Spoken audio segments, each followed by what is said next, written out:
Hey everybody, it is Tony with Big T Bariatric, and I'm back at you with another video. Today it is Saturday, March 4th. I hope you're having a great day so far. I'm glad that you're here with me. If you could do me a huge favor, if you've not done so, please hit the subscribe button down below. We're trying to reach that 4,000 subscriber mark, and we are almost there. I greatly appreciate it. Also, leave a like, leave a comment, let me know what you think about this video. Also, if you can check out the description, there are all kinds of links down there. If you want to be a partner with us, if you want to support our channel, if you want to be a part of the Big T Bariatric community, there are lots of ways to do it. But today I actually want to do a success story video. We don't do a lot of these, and I felt like that I wasn't doing my channel any good service by not actually highlighting the success stories on my 600-pound life. Probably because everybody likes the train wreck, right? We're all for that. We like seeing people's lives fall apart, which I think is kind of sad, really. We should be celebrating the success stories. So I don't even know if this video is going to get a lot of clicks and a lot of whatevers, but I feel like it's important for us to highlight the good stories. They encourage us more than anything else, because when I'm watching my 600-pound life, I am absolutely cheering on the people who step on that scale and they have a dramatic weight loss. And that inspires me very much. And I hope it inspires you too. So that's what I'm going to do. Another compilation from Plot Twist, but this time it's Season 10's most impressive success story. So let's get into it. Right. Let me check my headphones real quick, make sure. All right, we're good to go. Let's get started right now. Season 10 of My 600-Pound Life has been full of ups and downs. Despite the pitfalls and failures, a few of our plus-sized patients managed to make it out on top. Today we're dishing out and discussing Season 10's most impressive success stories, so grab a handful of carrots and some diet water because things are going to look real skinny around here. Before we get started, don't forget to like this video and subscribe to Plot Twist. Now let's get started. When we first met Lucas, he was living in a shed in Texas. He had to shower outside because he was too big to fit in any indoor shower. His life was miserable. He was addicted to video games and he hardly ever left the house. He felt neglected by his mom and dad growing up, and food was the only thing that made him feel satisfied. I remember this guy, and I actually talked about how down in Texas, where I lived, like people living on compounds were sort of commonplace. Not everybody, but I knew a lot of people who did, and I even did at a time, because it's like, the family on my former stepdad's side, they bought like 10 acres worth of land. And on that 10 acres, there was a house, and then there was a path through a bunch of weeds and woods and stuff. And then on the other side, there was like trailers and sheds and all kinds of things. And people lived on that property. Like the entire family lived there together. And so it was very interesting. And it's good in some ways because you stay connected to family. You're not too far away. And there was only one person with a vehicle, so she was driving everybody around, and everybody got together and they helped each other out. So I think that's a good part of living on a compound together. But definitely not living in a shed is a good idea, especially in Texas. It can get really hot, and it could be miserable living there. But hey. He weighed 160 pounds by the time he was 10 years old. He ended up making the journey to Houston, where he weighed himself for the first time in 5 years. Lucas ends up dropping the weight. He eats 400 calories per meal, eats high protein, reduces his fruit intake, and sticks to his diet. Dr. Now still challenges him and says that he could have lost much more, so he does. By the end of his episode, Lucas has shed 175 pounds, making him a shining star of Season 10 and a success story that we can all be proud of. Whenever I felt neglect from my mom and dad, or I had teachers that just didn't like me, if I was sad or scared, I always ran to eat food. When I was 10 years old, I weighed 160 pounds. Now, he didn't overeat, but he would have seconds. Yeah, I mean, I think that's what a lot of my problem was when I was a kid is my plates weren't much bigger than my sisters or anybody else in the family, except I probably did heap it on a little more than everybody else. But there was always seconds, because living cheaply like my family always did, we'd have things like spaghetti. There was always an ample amount of spaghetti or noodles or things like that. So not only do you heap it on, there's always plenty of spaghetti left over for second helpings, right? So yeah, I'd often go back for seconds and sometimes thirds. And so that's how I ate as a kid. All right, so what do you do all day? I mostly help out with the family by babysitting and teaching my sister's kids. But most of the time I'm sitting down. All right, so what we need to do is try to change your eating habit. What I want to do is give you some stuff that I want to start reading those, and also we're going to give you some exercise. If you do that, and then we're going to be able to help you out. You down to... Yeah. a lot of it is exercise, and I think people get the wrong perspective from me because I say it is 90% diet, 10% exercise, and that's 100% true. But I'm never saying that exercise is not important, but I'm saying that to burn off a single meal, it takes hours of exercise to do. And so the best thing that you can do is focus on your diet. If you can focus on your diet, you will lose weight even if you don't exercise.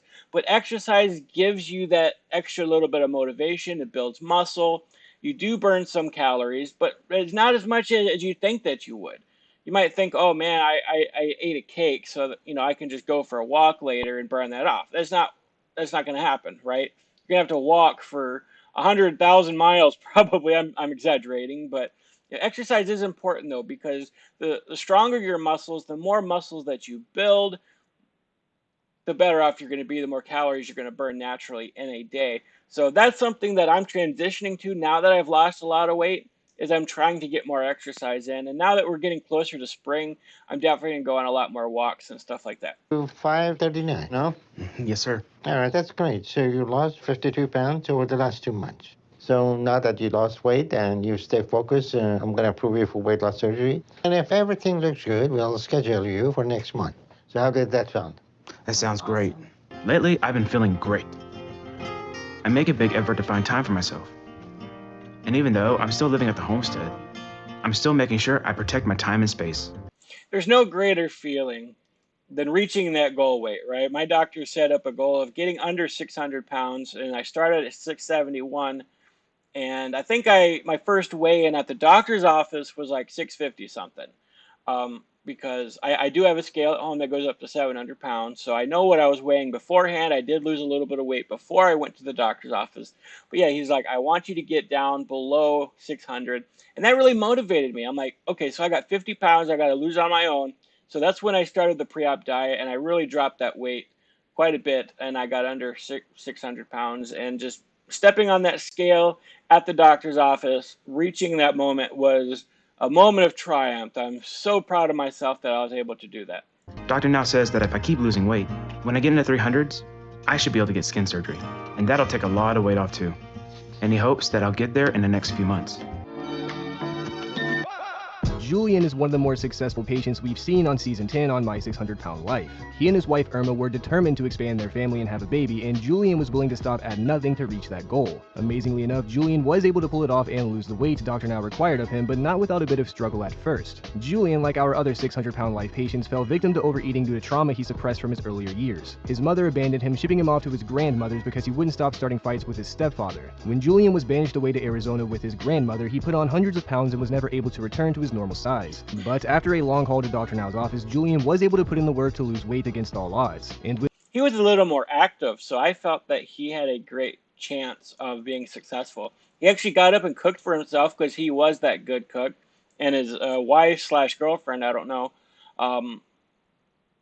really enjoyed the eating, so she pressured him to eat. But yeah, when it came time to turning things around, he really did that, and I'm really proud of him. When we say all odds, we mean all odds. On the way to Houston, where Julian and his fiancée were planning to move, Julian's trailer that was hauling his entire life and all of his possessions lost a wheel. He and his wife were stuck on the side of the road for hours with no clue of what to do and no idea of how to get their belongings safely into their new apartment in Houston. It was devastating, but Julian had to leave the majority of his life on the side of the road just so he could keep moving forward.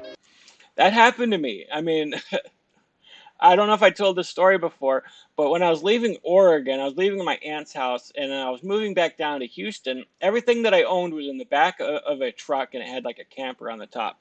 It was like a regular truck with a camper. I forgot what kind of a truck it was. But yeah, everything I owned was back there. And so I got very close to the Denver area, and what happened is that there was some kind of a cap that kept a fluid in. I forgot what kind of fluid. This was like over 10 years ago, so I don't remember perfectly all the details, but there was a certain kind of cap that kept the fluid in, and I just suddenly just lost power as I was going down the highway. Suddenly I couldn't rev up anymore, so I was able to pull off to the side of the road, and it's like I had very limited cash anyways, but it's very scary to put everything you own into a truck and you're just driving across the country and you don't know what's going to happen to you. But yeah, I called a mechanic, and he was able to tow me back to his place. I had to rent a hotel for the night, and he put it together. He found a new little cap thing, glued it on there, And so the very next day, I got back on the road, back towards Houston, and I got maybe 10 miles down the road, and it happened again. Like the glue that he put on there didn't hold, and it fell off again. And so at that point, I was pretty much broke. Like the cost of the repairs was like $200. Renting a room was expensive. I had to order out that night. So that was almost like the last little bit of cash that I had. I was banking on me getting to Houston with. And so, yeah, I had to leave everything that I owned and the truck with the mechanic in order for me to get a bus ticket to get to Houston the rest of the way. And I lost everything that I owned. And to this day, I don't know if he did that on purpose, knowing that I was stuck, that I was limited on cash, that I would have to give him. And I had a nice TV back there. I had a lot of stuff, all my clothes, all kinds of things left in the back of that truck. It's like, ugh. But that was like the third time in my life I had to leave behind everything that I owned to move from one place to another. It's not nice. Still, despite multiple failed weigh-ins, moving trouble, and falling prey to junk food once again, Julian was able to lose 116 pounds on his own and was ecstatic to meet with Dr. Now again and share with him the good news. Weighing in at 714 pounds, he finally lost enough weight to be considered for weight loss surgery. I tell Irma that I want to lose weight as much as she tells me, and I know she has other fears about it. He got surgery at 714 pounds. Wow. That's a heavy, very risky type of surgery. But Dr. Now is one of the few surgeons who is probably willing to consider it. You know, she also scared about me losing weight too. Just to the simple fact that she think I'm gonna leave her for somebody else, but I'm not. I'm looking to change to be. I mean, I think that's the utmost selfish thing that you can do is keep somebody fat and miserable because you're afraid that they'll leave you if they lose the weight. If they leave you, then that shows there's a problem with you, right? Like they're with you because you enable them and you feed them and you want to keep them fat. But if that's all your relationship is, yeah, it's going to end. It's not going to last once his devotion to food ends. Like he's not going to need you anymore. He's going to move on to better, greener pastures because he does not need an enabler. So the best thing that she could have done is changed her whole attitude about it and helped him lose the weight and been a bigger supporter in his life. Be a better husband because I know I'm letting Irma down. Because I promised her something better when we got together. He knows how sad I feel that we can't go out on date nights because I vent it to him all the time. So with the breaking point I'm getting to, I'm going to go out of my comfort zone to try to get help from Dr. Now. Irma's been pushing me to do that. And I know I'm at a point where that's the option I need. This is our second day on the road, and so far, things are going better this time. And I think the weight I lost and the stamina I have now, that's helping me handle the road a lot better. Oh yeah, just seeing the stuff that he had back there, yeah. I also had a bed and a comforter, and actually slept in that bed a few nights. Like I was pulling off to road stop or rest areas, and I would just sleep on the mattress in the very back. And I mean, it wasn't the most comfortable, and it was scary. Like the first few nights was very scary. Brother! It melted off. Long enough it's not there no more. It melted off? That's what it looks like. It's a little piece here. Yeah. Not there over there no more. Me and Irma. It was carrying all that weight. That's what it was doing. I mean, it's like it melted off. There was all kinds of friction or something. Irma tried to get a hold of a trailer rental place. So far, either no one nearby has one, or it's too far to go get, and they can't bring it to us. So we're still not sure what we're gonna do. We just have to figure out what we can get in the truck and the van. And then we just have to abandon the rest. This is extremely disappointing, and I'm very frustrated because we're having to choose between what we need to survive and all our personal things. So this is just... Yeah, that's a very, very scary place to be because you don't know what's going to happen. heart-wrenching for me. When we met Mike, he had just recently moved into his mother's house. His wife left him, took his 4 kids because he constantly chose his food addiction over his own family. Every morning, Mike would eat enough food to feed around 5 people. He was simply massive in size. Growing up, he was rewarded for his large size and had success as a high school football player. At 18 years old, he was 300 pounds and could bench press 1,000 pounds. He received letters from thousands of colleges and got scholarships as a top football recruit. But sadly, he got far too many concussions and had to stop playing sports altogether. After this, he started binge eating to stop the pain and ended up losing his family because of it. Dr. Now roasts Mike, telling him he shouldn't blame his eating habits on his inability to play football. He is a grown man now and should not look for a magic solution to this massive problem.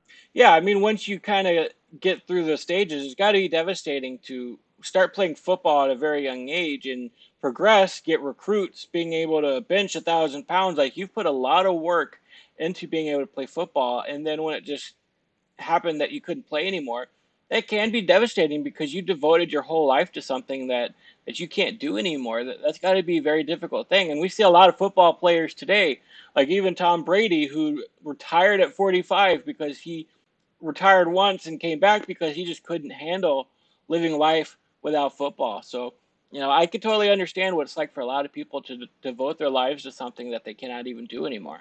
Of his extreme size. Mike pretended to be really determined to lose weight, and Dr. Now was not buying it. He asks why Mike hasn't bothered to try to lose weight in the last decade, and why all of a sudden he woke up today and decided this was the special day that he would stick to it. Mike went on to lose over 200. I don't really like that attitude about it. It's like, why didn't you try in the last decade? It's like, he probably did try, but he's there for help. Like, why else would he be there? Why would you doubt his? I mean, of course, you've had a lot of patients come through there. You know that they've all struggled. Most of them did not lose weight at first, and it's roller coasters of ups and downs. So yeah, I get he probably has a lot of experience with bad patients, but at the same time, somebody's there for the very first time, and you doubt their commitment upon first meeting them. It's like, give the guy a break. He's there. He traveled across the country, most likely, to come to you as a last-ditch effort to try to save his life, and you're questioning his motives the first time you meet him. Like, that's something that I don't appreciate. 130 pounds on his own. It wasn't easy, but by the end of his episode, he had made a lot of progress on his own. He wasn't able to move fully to Houston because it would mean he would not be able to see his kids, so even though he wasn't officially granted weight loss surgery, he was able to learn how to eat healthy and still see his kids. So we'll consider this a success story for Mike. By the time I was 18, I was 315 pounds. Being 6'5", 315 on the football field, I was one of the bigger kids in the state. We were both talking to the head coach daily of what coaches were interested in. I would take him around to different colleges and meet different coaches, and they all loved him. But after 5 games, I got a concussion and I sprained my neck. 2 weeks after that, my first practice back, I got another concussion, and the doctor told me I'm not allowed to play football anymore. It's like, ever again. When I left rehab, I had lost 85 pounds, and I went from 610 pounds down to 530, and that's what I stayed at constantly for the next year and a half, 2 years. I found out that my wife was going to divorce me. I called my parents up and said, I got to come home. And that's when my health really took a turn for the worst. Yeah, he had a lot of loss in his life. He lost his wife. He lost his dream career that he was really good at because of concussions and injuries. I mean, that sort of mimics my own football story. I tore a ligament in my knee when I was 13. And that really pretty much ended my football career because by the time I got to high school, and we ended up moving from one city to another. So that summer, going to a new school, I tried to play football. I tried to join the football team a little later than normal, and I just couldn't keep up, and I ended up giving up football. And so, yeah, and to this day, my knee still bothers me. So it has not healed correctly. A doctor told me I would need surgery by the time I was 19 to correct the torn ligament, and it just never happened because it kind of healed. And once you heal and you're 19 years old, you think you're invincible and you don't need surgery. Well, that's come back to haunt me tenfold. And I've lost strength in it many times and fallen and retorn it. And it's just been a nightmare since then. You're 745 pounds, huh? Yes. You know what the ideal weight for your height is? You never looked it up? No. It's about 240. Michael, if you use circumstances in your life to justify your overeating, start overeating, everybody in their life has bad events. So the minute it's not that you give up and say, okay, I couldn't play football, now I'm going to eat and kill myself with food. All right, you lost 235 pounds so far now, huh? Oh, yeah. That's good. You're making good progress, but you're still a little under what you should be losing each one. This is good. So far, you're staying consistent. But keep working to lose a little bit more each one. I'm proud of Mike for losing 235 pounds so far. And for Wow, that's really awesome. I am proud of him. 235 pounds down. That's amazing. And he's doing it without surgery, too. We're sticking with it to make that progress. Yeah, those are just a few success stories. I'll probably do more of these videos because, like I said, there's nothing that makes me happier than seeing someone succeed at something they're really trying to do, whether that's losing weight or getting off of any kind of drug or anything that they're addicted to that's really harming them. So yeah, let me know below if you want me to do more success stories. I appreciate it. Leave a like, leave a comment, and I hope you have a great weekend. I'll probably be back with another video tomorrow. So God bless you.